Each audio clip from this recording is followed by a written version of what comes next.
হারাম খাইয়া কোনো মজা নাই। কম দামের জিনিস খান, যা হালাল বেতন পান, কম দামের জিনিস খান, কচু শাক খান। হাসতেছেন আপনারা?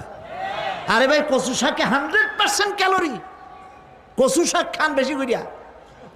বিদেশি আপেল, আপেল তো আমার দেশে হয় না।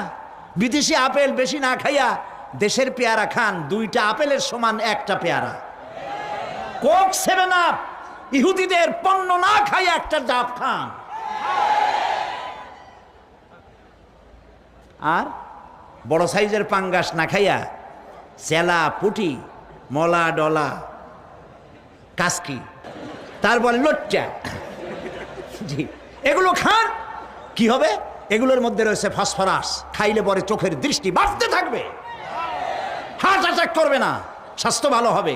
স্বাস্থ্য ভালো হওয়ার অর্থ পেটটা বিশাল আকারে হওয়া না, পেটটা ছোট হওয়া, সিনাটা চওড়া হওয়া, এইটার নাম স্বাস্থ্য ভালো।